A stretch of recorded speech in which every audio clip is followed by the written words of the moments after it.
Los arroyos, las montañas, los montes, las colinas, son testigos de que unos hombres le hablaron a Dios nuestro Señor con el santo nombre de ¡Viva Cristo Rey y viva Santa María de Guadalupe! Conoce cómo surgió la cristiada y la vida de los cristeros durante el movimiento de lucha por defender los derechos de amar a Dios. La sangre de los mártires es semilla. Hoy nosotros debemos sentirnos orgullosos por todas aquellas personas que ofrendaron su vida, su amor por la iglesia que hoy tenemos. Por ello, te invito a que reflexiones este episodio de nuestra historia que como mexicano, como católico, todos debemos saber y conocer. Bienvenidos, porque la sangre de los mártires es semilla. Comenzamos. El grito de guerra que enciende la tierra. ¡Viva Cristo Rey!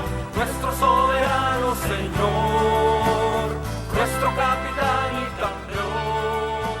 Pelear por... ¿Qué tal? Muy buenas tardes, bienvenidos a este programa La Sangre de los Mártires es Semilla, un programa dedicado a conocer a los mártires que ha dado nuestra Santa Madre Iglesia, en especial aquellos que han sido pues mártires de nuestro país, mártires de nuestro querido México, el cual les rendimos gran veneración, porque gracias a ellos es que México tiene la posibilidad hoy en día de tener parroquias abiertas, de poder recibir nosotros los sacramentos y por supuesto también de tener una patria sana, una patria católica. Bienvenidos a este programa, La Sangre de los Mártires es Semilla, una frase que también nos debe hacer reflexionar.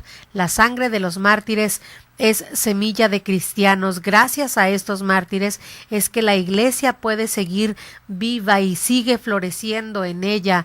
Muchos santos, sacerdotes, muchos religiosos, muchos laicos comprometidos, muchas familias que están dispuestas a vivir de acuerdo a la voluntad de Dios, gracias a esos mártires, gracias a esos ejemplos de vida. Mi nombre es Lulu Calzada, parte del equipo de Koinonia Radio, y les doy la bienvenida. También soy miembro activo, por supuesto, del Movimiento Católico Nacional Cristo Rey, al cual saludo y amo con todo mi corazón. Les digo a mis hermanos de Cristo Rey que son ustedes personas de verdad muy generosas, muy valientes y muy comprometidas.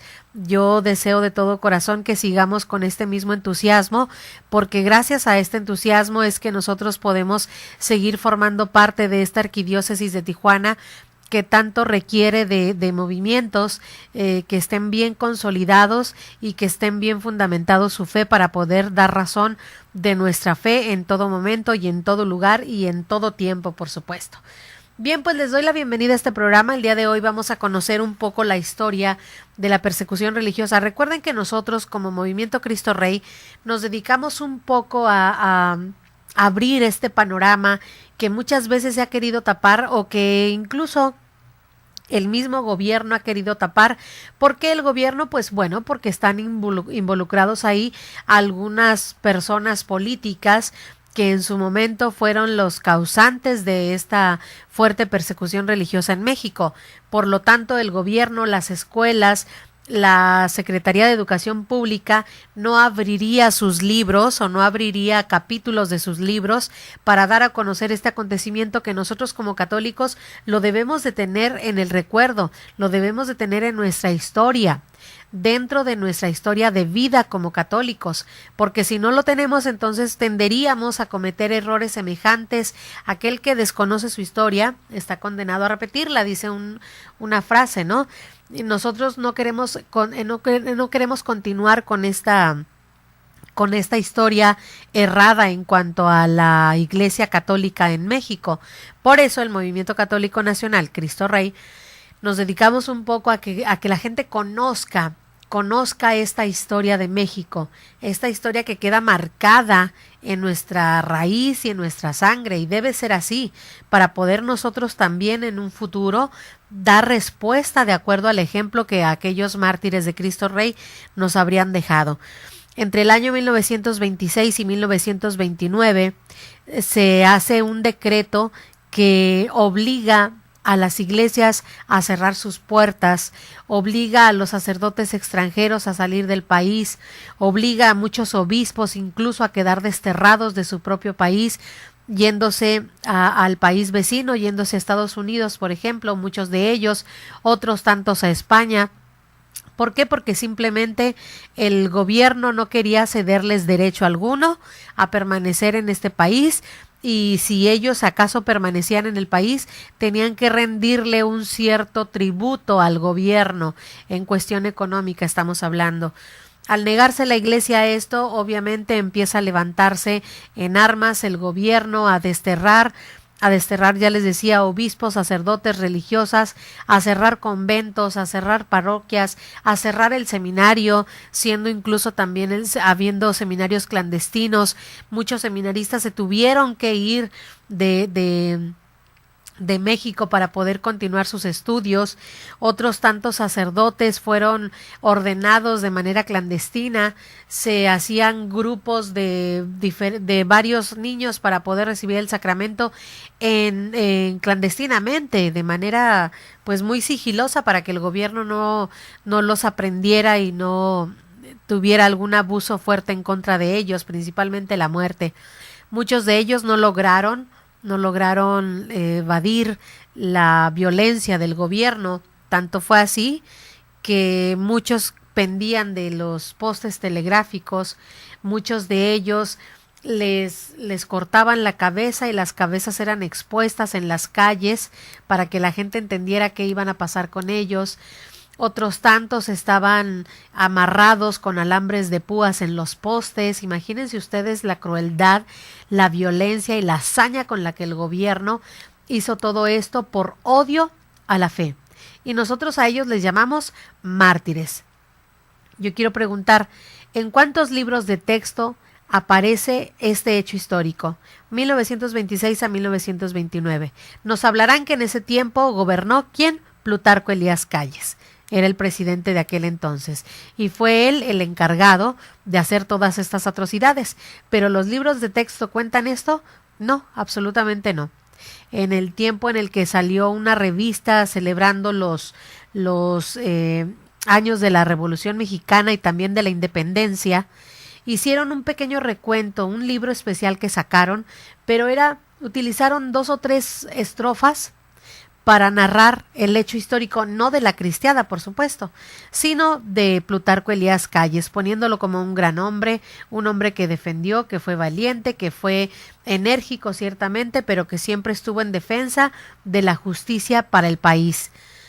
Y bueno, por supuesto que no habla absolutamente nada de este tiempo en el que él fue el causante del derramamiento de mucha sangre de mártires, que hoy a Plutarco Elías Calles nosotros lo que podríamos reconocerle es nada más que dio santos a la iglesia. Sin él quererlo, sin él desearlo, fue Plutarco Elías Calles quien da santos a la iglesia y santos mártires. ¿Qué es un mártir? Un mártir es un testigo de la fe. Es un mártir es aquel que muere por amor a Cristo y amor a su iglesia, amor a sus mandamientos. Esto es lo que la Iglesia Católica indica para aquellos que mueren en Cristo, les llama mártires. Hoy se quiere emplear esta palabra para muchos que mueren por un ideal político, por un ideal social, por un ideal caritativo, pero nada está más alejado de la verdad.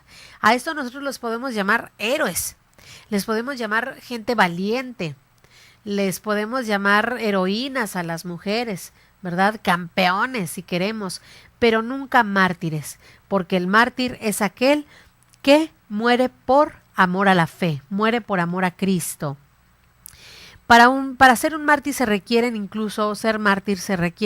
algunas condiciones, por ejemplo, por parte del perseguidor que mate a otro por odio a la fe católica. O porque tenga una virtud cristiana. La enfermera, por ejemplo, que da su vida por cuidar a un enfermo, es una heroína, pero no es una mártir, porque no está muriendo por odio a la fe. ¿Sí me explico? No está muriendo por odio a la iglesia u odio a Cristo mismo. Por parte del que muere, debe sufrir con absoluta pasividad, es decir, sin oponer resistencia alguna. Así, el que muere por la patria es héroe, pero no mártir, porque muere defendiendo su vida. Nosotros vemos, por ejemplo, los héroes mexicanos, ¿no? Los niños héroes, o Miguel Hidalgo, o el que ustedes me quieran poner. Ellos son héroes, pero finalmente mueren defendiendo su propia vida también, tratando de salir del paso del verdugo. Mueren defendiendo su vida y defendiendo a su patria, mas no defendiendo a Dios, mas no defendiendo a la Iglesia Católica, ni a su credo, ni a su profesión de fe. En cambio, el mártir sí muere por la Iglesia.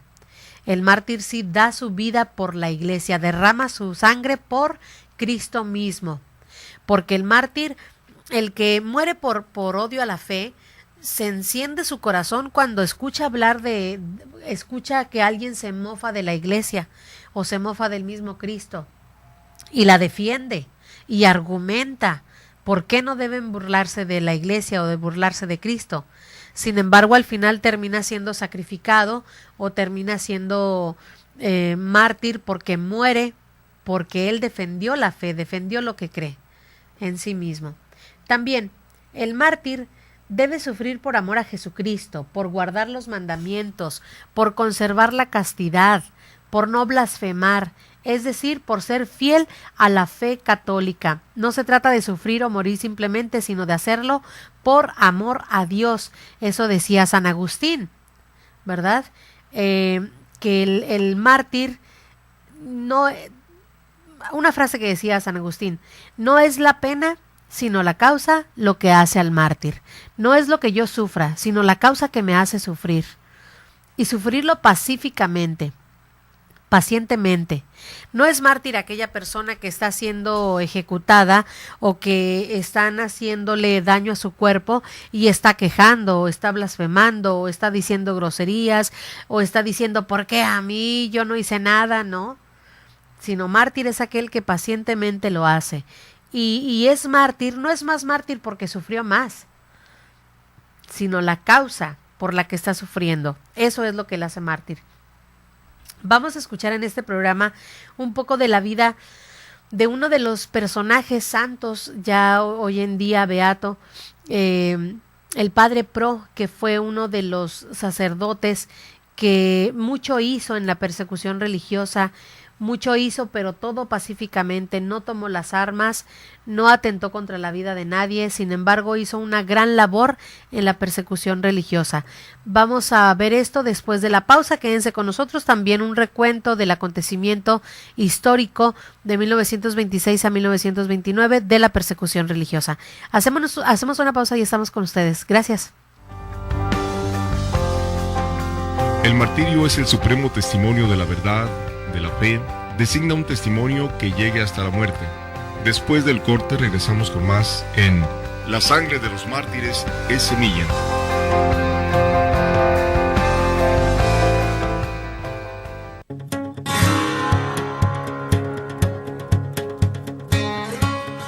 Muy queridos amigos de Koinonia Radio, quiero agradecerles de corazón la generosidad con que colaboran en los desayunos en favor de Koinonia Radio.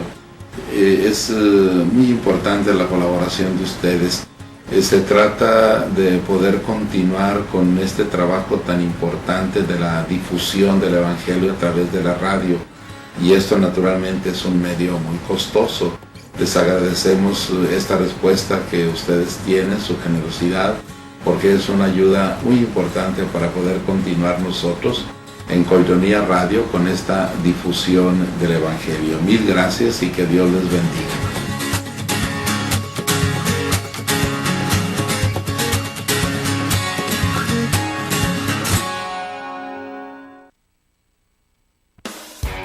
Estás escuchando Koinonia Radio.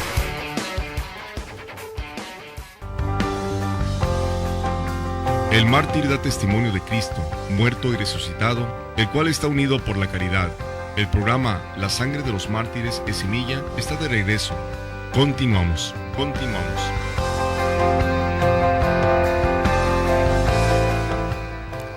Ya estamos de regreso, gracias por continuar con nosotros y nada más utilizo un minutito para invitarlos a ver un video acerca de este hecho histórico que sucedió en México entre los años 1926 y 1929, un hecho histórico que marca la historia de la Iglesia Católica en México, donde hay una persecución religiosa que obliga a morir a muchos, que más que obligar, gracias a la misericordia de Dios, nacen muchos mártires y nacen muchos santos para nuestros tiempos, hombres valientes, hombres con gran corazón y con gran celo por la casa del Padre, porque se levantan en armas una vez que ven abusados estos altares, estas imágenes y estos mismos lugares santos en los que ellos tenían la posibilidad de recibir sus sacramentos o de recibir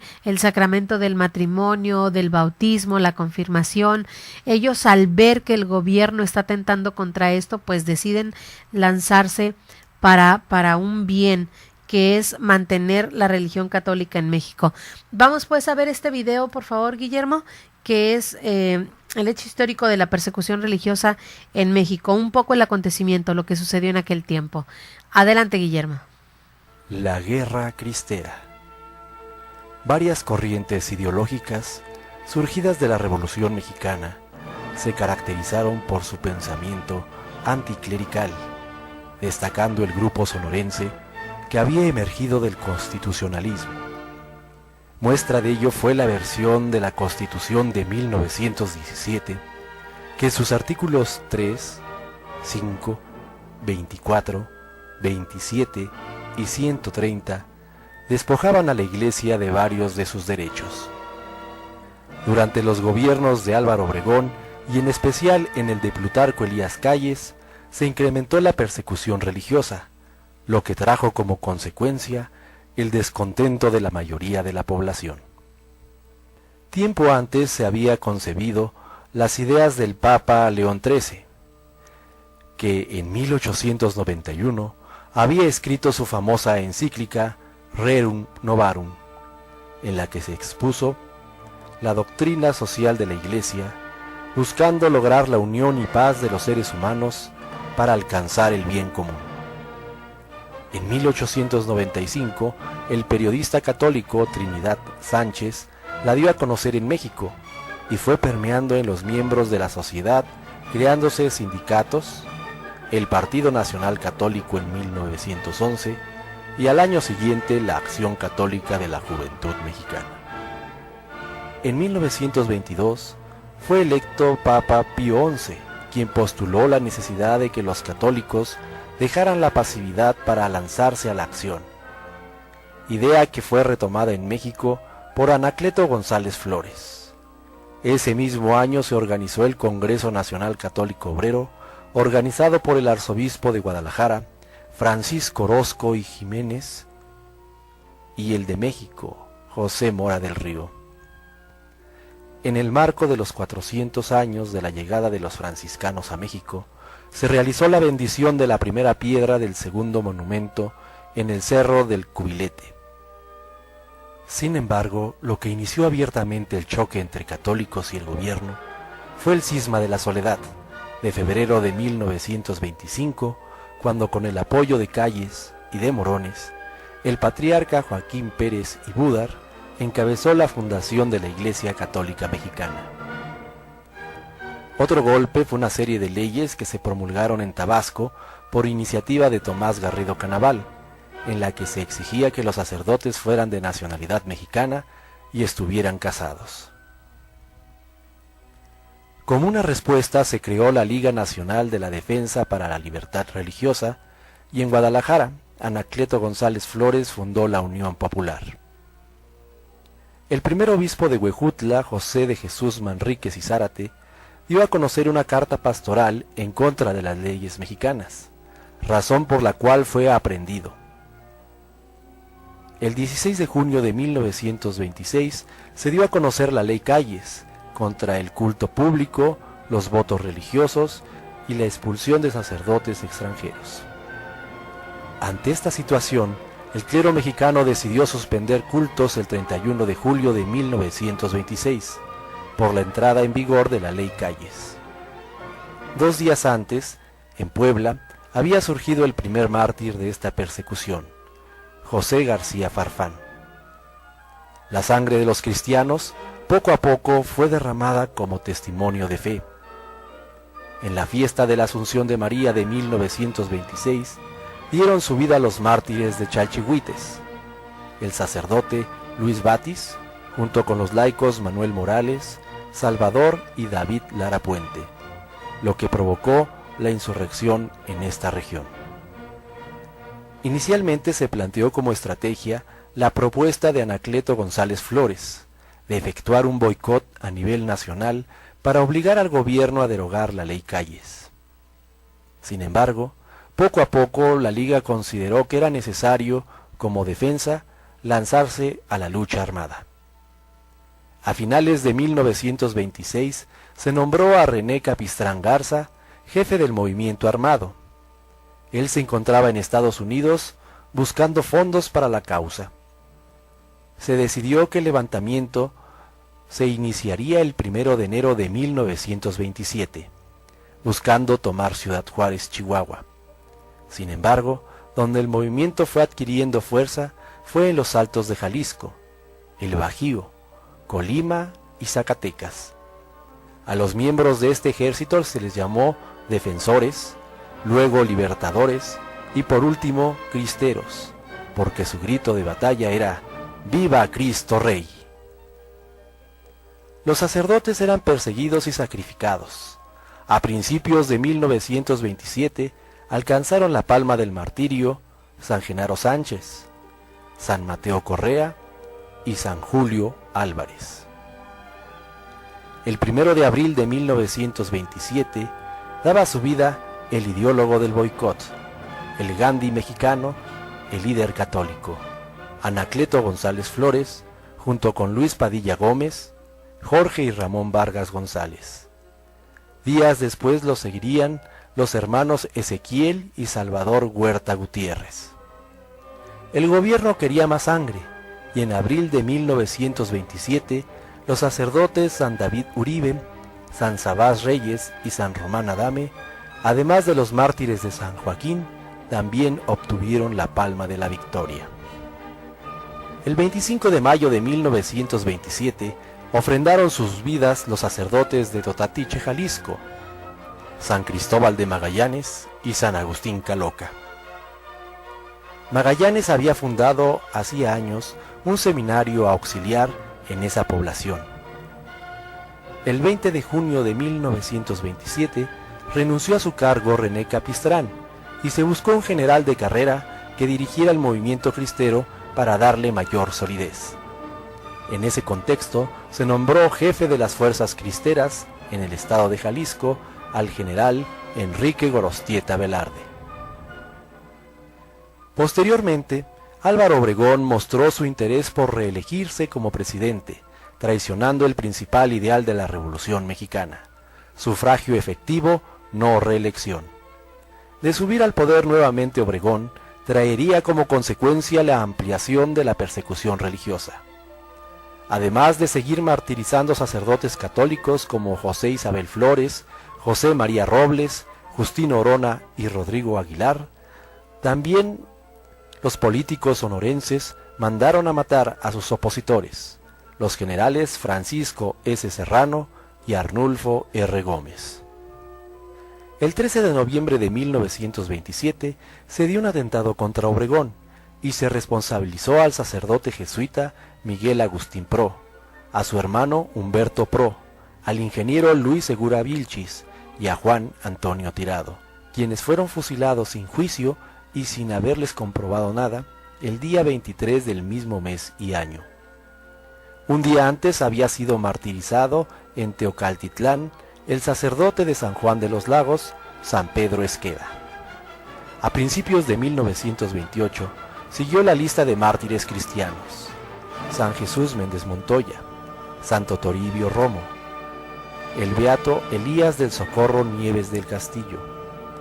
El 21 de marzo de 1928 mataron a Miguel Gómez Loza, que había sido gobernador cristero provisional de Jalisco, cerca de Atotonilco el Grande. El 17 de julio de 1928, José de León Toral asesinó a Álvaro Obregón en el Parque de la Bombilla, siguiendo el pasaje bíblico de Judith y Holofernes, además de la teoría de la guerra sintética. Desde entonces ningún presidente ha querido violar el principio de la no reelección. El 4 de agosto de 1928 se nombró a Enrique Gorostieta primer jefe del Ejército Libertador, quien lanzó un manifiesto a la nación conocido como el Plan de los Altos de Jalisco, lográndose los momentos más brillantes para las fuerzas cristeras bajo el lema de Dios, Patria y Libertad. El 2 de junio de 1929 fue asesinado el general Gorostieta en la Hacienda del Valle, municipio de Atotonilco el Alto, cuando se dirigía a atacar las fuerzas del general Lázaro Cárdenas. Subió a la presidencia de la República Emilio Portes Gil, quien logró con los obispos Pascual Díaz y Leopoldo Ruiz el fin del conflicto armado, sin tomar en cuenta a los cristeros y al resto de los obispos mexicanos. La firma de los acuerdos se dio el 21 de junio de 1929. Gorostieta fue sustituido por el general Jesús Degollado Guízar, quien acató la resolución. El triunfo de los cristeros se dio muchos años después, con el reconocimiento de la personalidad jurídica de la Iglesia y con la canonización de sus mártires. Histormex, una manera diferente de aprender historia. El martirio es el supremo testimonio de la verdad, de la fe, designa un testimonio que llegue hasta la muerte. Después del corte regresamos con más en La sangre de los mártires es semilla.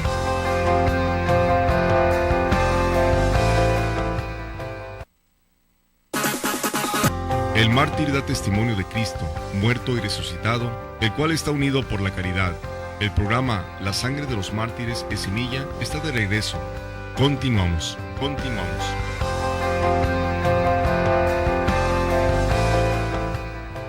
Ya estamos de regreso, gracias por continuar con nosotros en este programa La sangre de los mártires es semilla. Como ustedes pudieron escuchar, aquellos que nos siguen a través de radio, y también observar para aquellos que nos están siguiendo en internet, tienen la posibilidad de ver las imágenes del video que hemos presentado acerca de esta historia de México, parte de la historia de México, de la persecución religiosa aquí en nuestro país. Pues se pudieron dar cuenta también y ver también los rostros de los protagonistas de esta historia, de este hecho histórico. Empezando por el presidente Plutarco Elías Calles, pasando también por los rostros de los verdugos, pasando también por los mártires, algunas imágenes que de verdad nos dejan helados de saber la crueldad con la que hacían todas sus fechorías los del gobierno, los federales, y también los rostros de los santos que hoy en día tenemos. Gracias a esa persecución religiosa hoy podemos agradecerlo. Tenemos varios santos, tenemos muchos beatos y tenemos gente que nos da ejemplo pues de cómo nosotros debemos defender a nuestra madre iglesia. Una forma de defenderla, decía don Rafael hace unos cuantos días.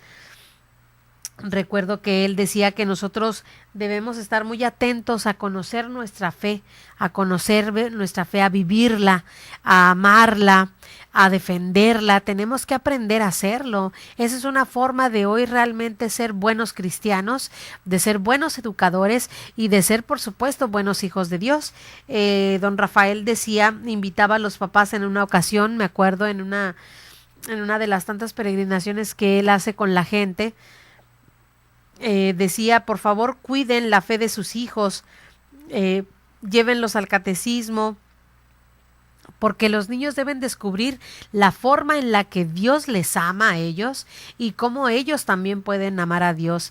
Y de esta manera también hacerlos hombres y mujeres de bien a esos niños que van al catecismo, hacerlos personas de buena voluntad. Hay que profundizar en la fe, porque si no, cualquier vientecillo de doctrina se los puede arrebatar. ¿Qué tal?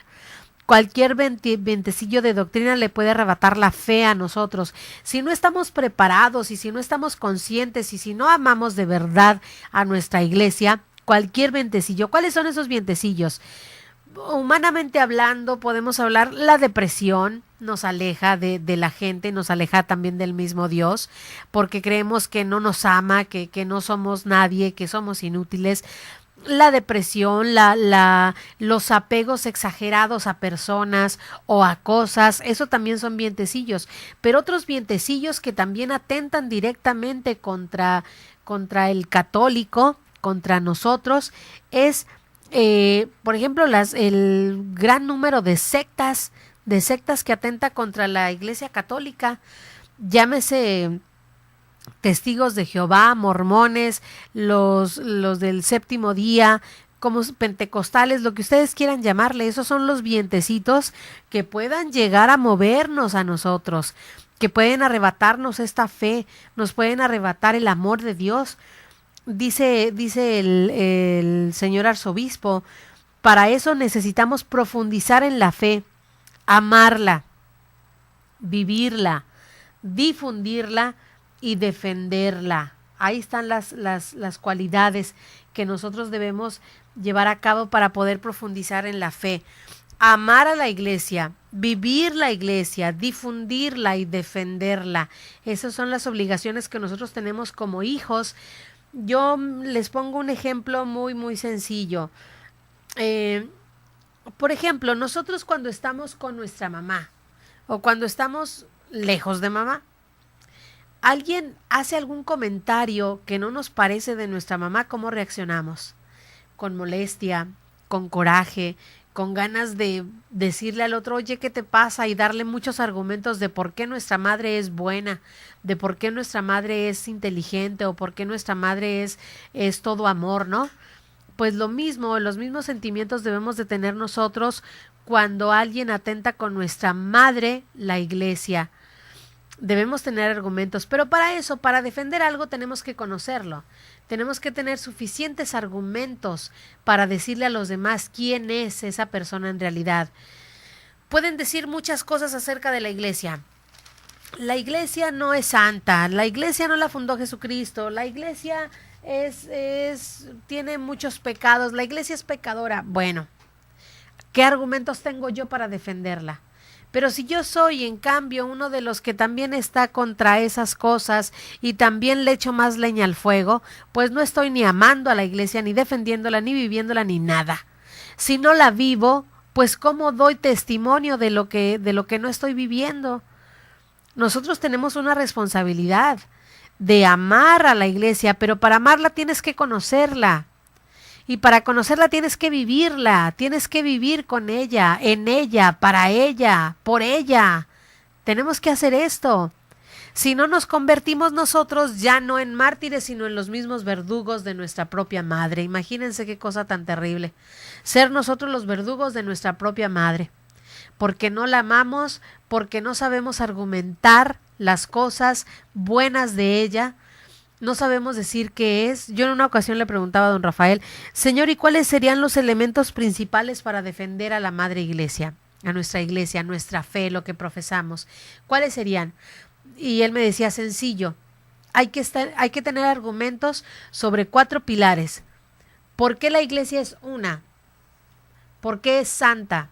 ¿Por qué es católica y por qué es apostólica? Con esos 4 pilares que tengamos nosotros conocimiento acerca de la Santa Madre Iglesia, ya la hicimos. Podemos dar argumentos de fe. Y por otra parte, hay otros 4 credos. No que haya diferentes oraciones del credo, sino 4 veces decimos creo dentro de nuestro credo. 1, creo en Dios, Dios Padre. Creo en Dios Hijo. Creo en Dios, Espíritu Santo, y creo en la Santa Madre Iglesia Católica. Esos son los 4 puntos de mi credo, de mi profesión de fe. Y porque creo en el Padre, porque creo en el Hijo, porque creo en el Espíritu Santo y creo en la Iglesia, creo entonces que si la Iglesia es producto de estos 3 amores, del Padre, del Hijo y del Espíritu Santo, el fruto de ese amor es la Iglesia, entonces sé que la Iglesia es una, es santa, es católica y es apostólica. Nosotros, ¿qué tantos argumentos tenemos para poder defender a la iglesia?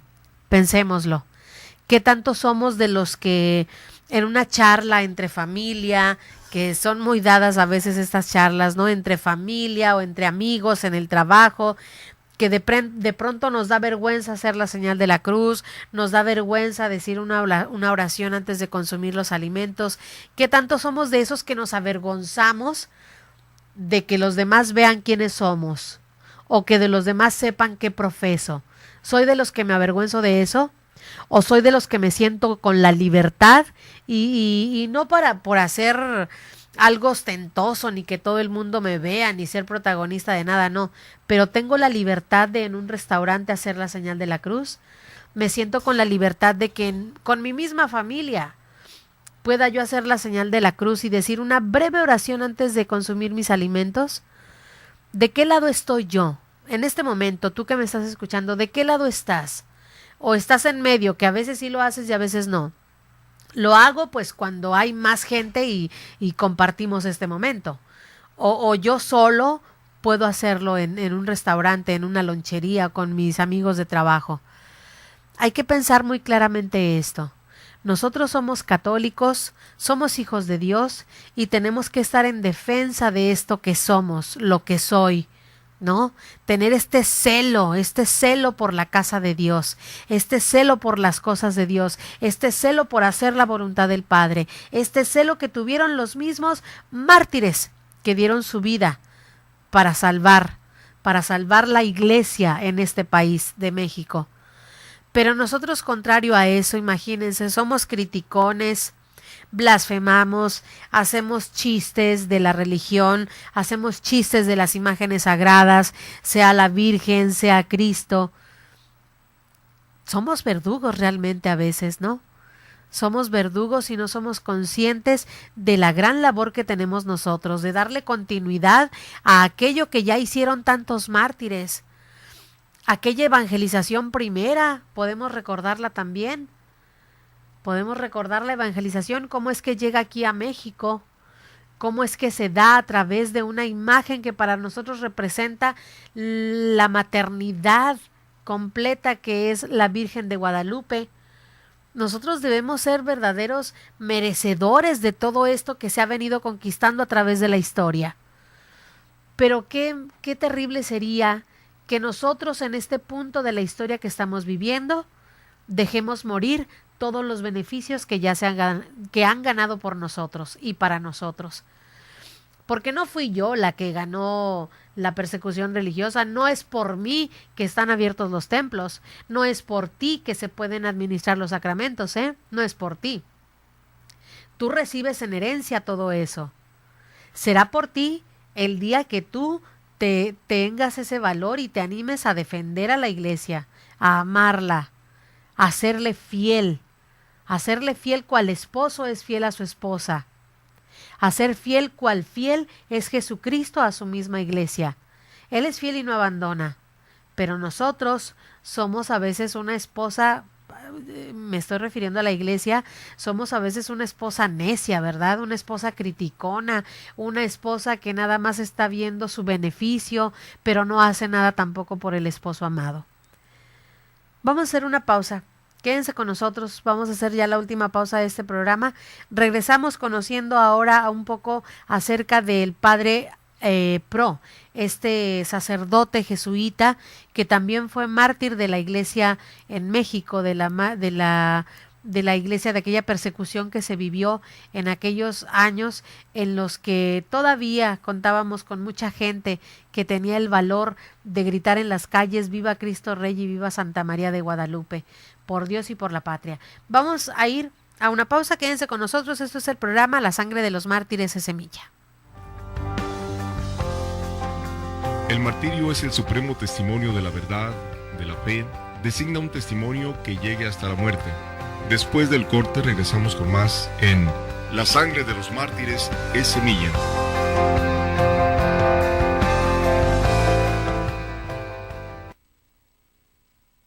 Uno, dos. El mártir da testimonio de Cristo, muerto y resucitado, el cual está unido por la caridad. El programa La Sangre de los Mártires es Semilla está de regreso. Continuamos.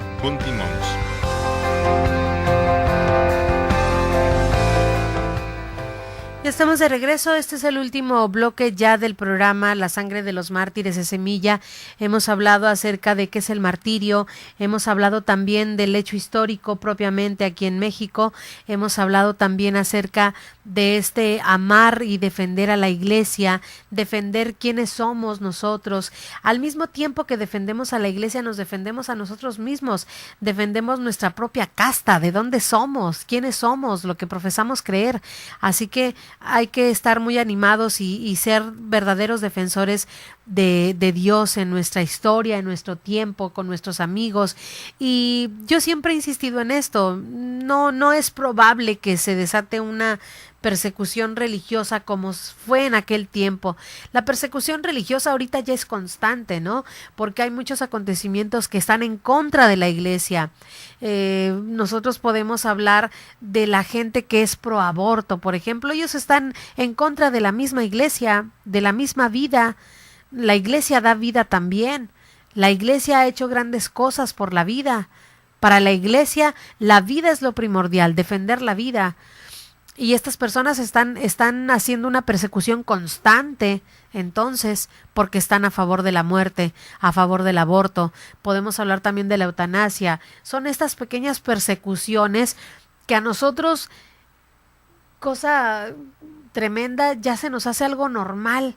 Se nos hace normal ver marchas pro aborto, pro eutanasia. Imagínense ustedes lo terrible, ya lo vemos como algo normal. Es más, nosotros de pronto ya no nos espanta o no nos admira el decir, ay, ¿a poco esto es pecado? El tener relaciones antes del matrimonio, ¿es pecado? O sea, ya ni siquiera tenemos la conciencia, pues, de lo que es realmente bueno y de lo que es malo, según nuestro criterio y según lo que nos conviene, ¿verdad? Porque eso mismo podríamos preguntárselos a los papás. Ah, papá, ¿no creías que el sexo antes del matrimonio era malo? Ah, ahora aplica eso a tu hijo o a tu hija. ¿Es malo o no es malo? Claro que lo hacemos siempre de acuerdo a nuestra conveniencia, pero no es buscar conveniencia cuando se trata de la iglesia, es buscar el bien de toda la iglesia, es buscar el bien de nosotros mismos, es buscar hacer la voluntad de Dios, que la voluntad de Dios no siempre está adecuada a lo que yo quiero. La voluntad de Dios no es lo que yo quiero para mí, ni va de acuerdo a mis intereses, ni va de acuerdo tampoco a lo que yo prefiero o a lo que me parece cómodo. La voluntad de Dios es para buscar mi santificación. Y todo lo que debemos aspirar nosotros como católicos es aspirar a ser santos, en la medida que sea posible, en donde yo me esté desarrollando, cualquiera que sea mi profesión, mi oficio, mi forma de ser, mi lugar de entretenimiento, en todo ser santo. Eso es estar en la voluntad de Dios, buscar la alegría de ser santo. Eso es lo que deseo esta tarde para todos ustedes, queridos hermanos. De verdad me da mucho gusto estar con ustedes. Quiero enviar un saludo a todas las personas que nos han seguido en este programa de La Sangre de los Mártires de Semilla. Saludo con mucho cariño a todo el movimiento, mi movimiento, y lo digo mío porque ahí nací, porque ahí Dios me sentí ahí el llamado de Dios al trabajo apostólico, por eso lo digo mío. Así que gracias a todos ustedes que nos han seguido, que tengan una excelente tarde. Los invitamos a que continúen en esta programación de Koinonia Radio, transmitiendo desde la Arquidiócesis de Tijuana. Y les agradezco mucho su presencia, sus llamadas telefónicas y sus grandes comentarios que nos hacen a través del correo electrónico. Les dejo el correo por si tienen algún comentario, alguna cosa que decir a este programa. Ustedes son los principales protagonistas de él a través de sus llamadas telefónicas. Mi correo electrónico es lulu-calzada.com, @hotmail.com. Vamos a escuchar ahora y ver también aquellos que están en internet un poco acerca de la vida del padre Pro. Vamos a escucharlo y vamos a verlo. Que tengan una excelente tarde. Dios les bendiga a todos.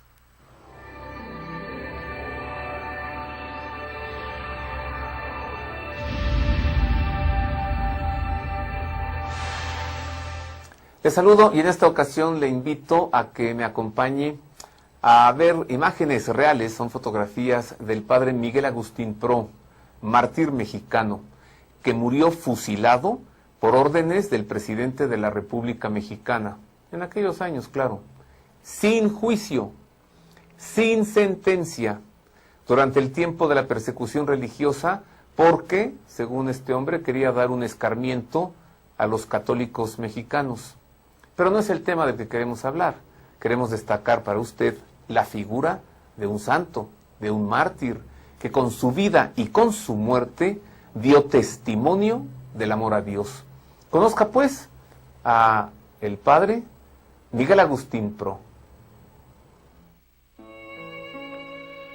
El padre Miguel Agustín Pro fue fusilado por órdenes de Plutarco Elías Calles el 23 de noviembre de 1927 a la edad de 36 años. Aquí le vemos de niño en la fuente de su casa en Guadalupe, Zacatecas. Y aquí el padre Pro tocando la guitarra junto con su familia. Era el año de 1899.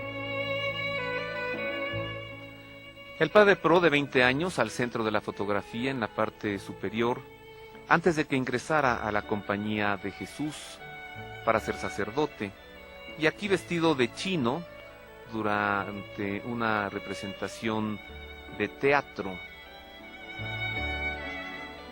Aquí le vemos vestido, más bien disfrazado de lo que se llamaba Catrín en aquellos años. Al fondo está el castillo de Chapultepec. Y aquí disfrazado de obrero. También en el año 1927, pues tenía que disfrazarse para poder celebrar la Eucaristía a escondidas y llevar la comunión. Aquí se encuentra con su superior en el año 1924 durante sus estudios en Bélgica. Y aquí le vemos en una fotografía precisamente estudiando en Bélgica, leyendo su breviario. Ya siendo sacerdote jesuita con sus hermanos, Humberto a su lado derecho y Roberto del otro lado a la izquierda. Aquí vemos al padre Miguel Agustín Pro, estudiante de teología también en Bélgica, en el año 1924. Y aquí disfrutando de una nevada al año siguiente, 1925, también en Bélgica, con sus compañeros seminaristas. Allí el padre Pro atrás con un sombrero de petate, enseñándoles a montar una vaquilla. Esta fotografía le fue tomada al padre Pro en la comandancia de policía precisamente el día de su martirio, 23 de noviembre de 1927. Le vemos cansado, sin dormir y con la barba crecida. Aquí las fotografías de los verdaderos autores del atentado, los conspiradores, y entre ellos el padre Pro, inocente. Los generales y altos oficiales, entre ellos el general Cruz, el jefe de la policía, con un puro en la mano el día de la ejecución. Gran público se reunió allí para verlo morir. Se acercó uno de los detectives con abrigo y con sombrero, usted lo puede ver, y le dijo: «Padre, perdóneme», a lo que el padre Pro le respondió: «No solo te perdono, sino que te doy las gracias». Antes de la ejecución pidió orar, se postró de rodillas y ofreció su vida por México. Junto a él se ve el capitán del piquete de fusilamiento. Abriendo los brazos en cruz, el padre esperó pacientemente su martirio y antes de recibir las balas gritó: «¡Viva Cristo Rey!». Ahí le apreciamos el rostro al recibir ya las primeras balas que lo llevarían después de su martirio al cielo, dando razón de la fe. Las rodillas del padre Pro se doblaban y su cuerpo comenzaba a caer. La sangre de los mártires sería minutos más tarde fermento de cristianos. Ahí usted puede ver a su izquierda el fusil con el que se le proporcionaría el tiro de gracia y el martirio del padre Miguel Agustín Pro quedaba concretado.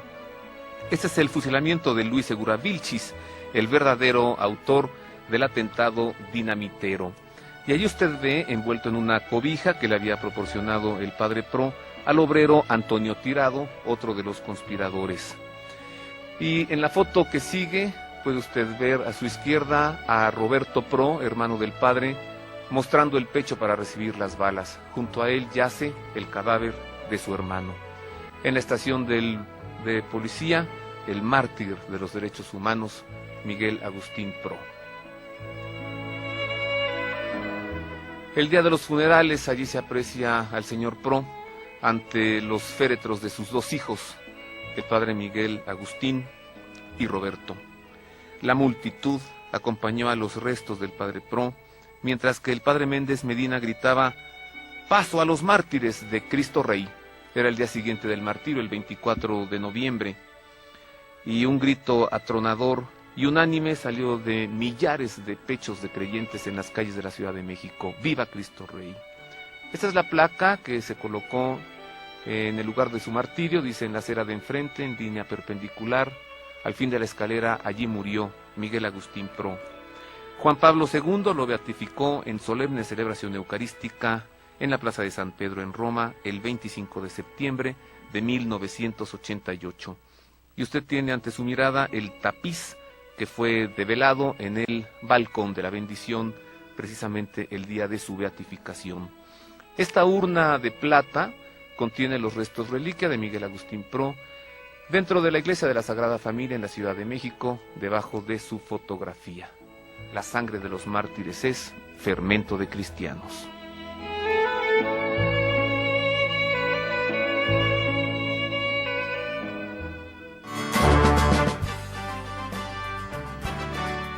Gracias por habernos acompañado este día en tu programa. La sangre de los mártires es semilla. Te esperamos en la siguiente emisión aquí en Koinonia Radio, levantando la voz para evangelizar. Dios les bendiga. Sí, yo muero por Cristo, que no muere jamás. ¡Viva Cristo Rey! El grito de guerra que enciende la tierra. Estás escuchando Koinonia Media. No le cambies, enseguida volvemos.